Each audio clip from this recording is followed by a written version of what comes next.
हातगाडी ढकलत त्यांनी मार्मिकची विक्री केली आणि त्यानंतर सामनाचा उदय झाला.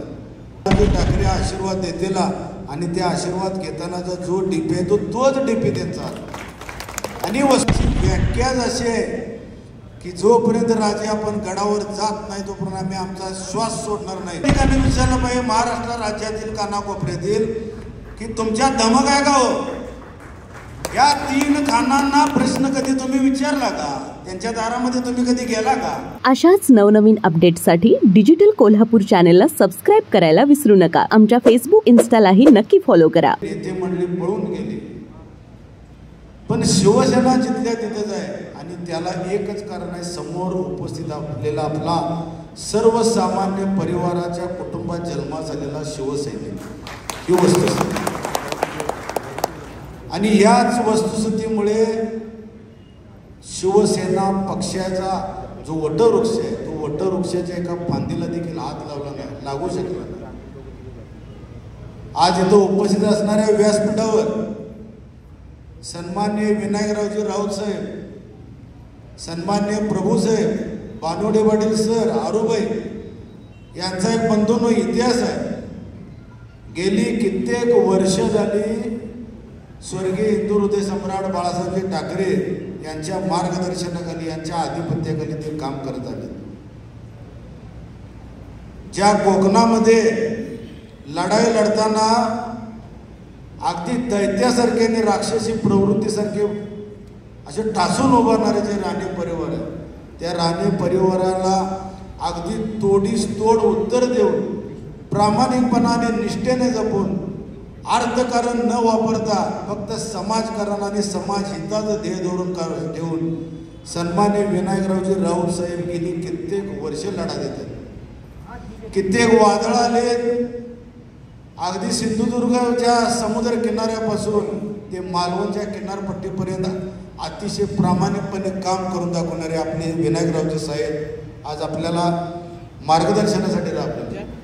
यांचा उल्लेख मी मुद्दाम करतो आजच्या सभेसाठी की शिवसैनिकांना माहिती हवं की निष्ठा काय असते. माहिती आहेच पण तत्परतेनं जतन करणारे आज आपल्याला मार्गदर्शनासाठी आज व्यासपीठाला मिळाले.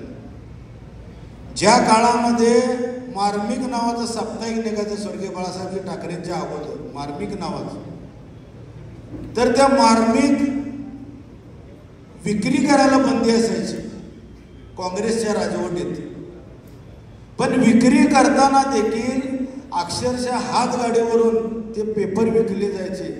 त्यावेळी दिवाकररावजी रावते साहेब असायचे. हातगाडी ढकलत त्यांनी मार्मिकची विक्री केली आणि त्यानंतर सामनाचा उदय झाला.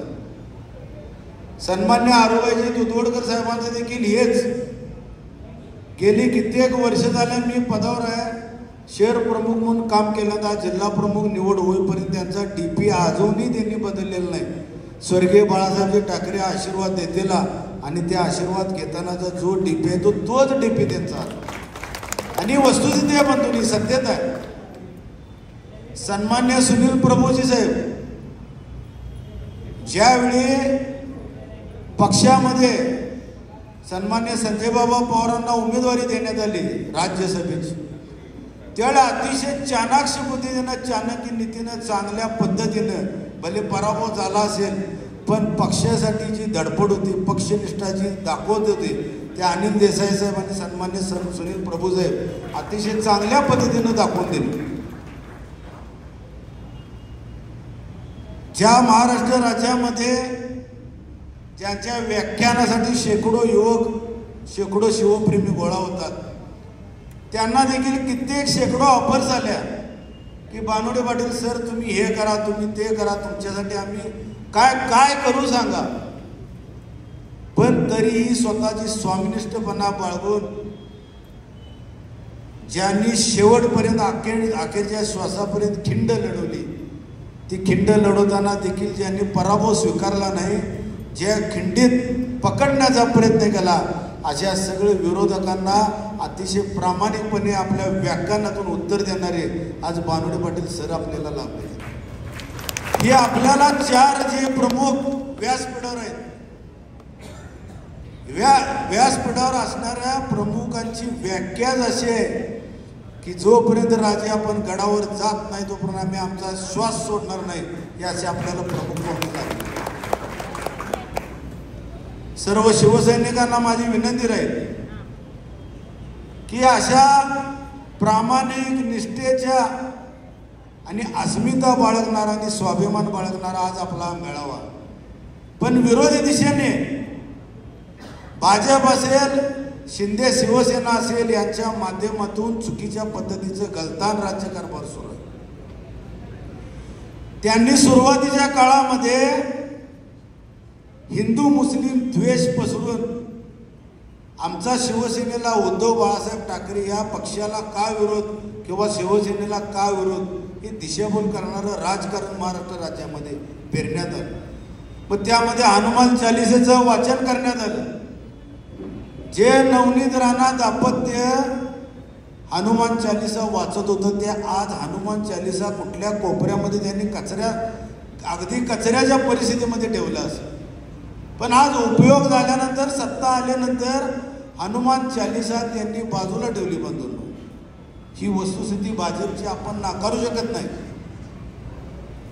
राणे परिवार महाराष्ट्र राज्यामध्ये आम्ही म्हणजे फार कोणतरी म्हणजे हिंदुत्वाचं संघटन किंवा हिंदुत्व फक्त यांनीच जतन केलं अशा आविर्भावात निर्वत असतात. पण या मेळाव्याच्या अनुषंगाने मेळाव्यामध्ये मी त्यांना जाहीर एक प्रश्न विचारतो राणे परिवाराला, तुम्हाला पटेल जिहाद, लव जिहाद किंवा अन्य जे काय प्रकार आज उघडकीस आणले जातात, हिंदुत्ववादी लोकांना, हिंदुत्ववादी संघटनेला ते आवडत असतं. पण राणे परिवारातला जे नितेश राणे त्यांच्या माध्यमातून महाराष्ट्र राज्यातील जनतेची नेहमी दिशाभूल होत असते की लव जिहादसाठी मी काय करतो, हिंदुत्वाच्या रक्षणासाठी मी काय करतो, हिंदुत्वाच्या अस्तित्वासाठी मी काय करतो. काही त्यांनी केलं नाही. मी अगदी आज या व्यासपीठावर त्यांना एक आव्हानात्मक भूमिकेत स्पष्ट प्रश्न विचारतो की ज्यावेळी आमिर खान सारखा एक हिरो 3 हिंदू मुलींच्या बरोबर लग्न करतो त्यावेळी तुमचं लव जिहाद कुठे गेलं? तुमच्या धमक आहे का? त्यांना प्रश्न विचारायचा. धमक आहे का या राणे परिवारात?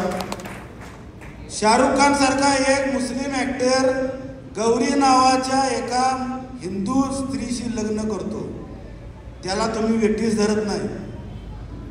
आमिर खान झाला, शाहरुख खान झाला, तर सैफ अली खान ज्यानं एका उच्चभ्रू हिंदू परिवारातल्या करीना कपूर या स्त्रीशी लग्न केलं, पोटाला अपत्य झाल्यानंतर तैमूर नाव ठेवण्यात आलं.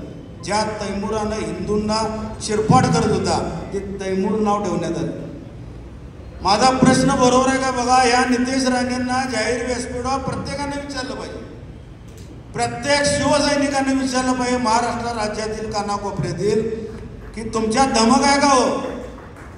या 3 खानांना प्रश्न कधी तुम्ही विचारला का? त्यांच्या दारामध्ये तुम्ही कधी गेला का?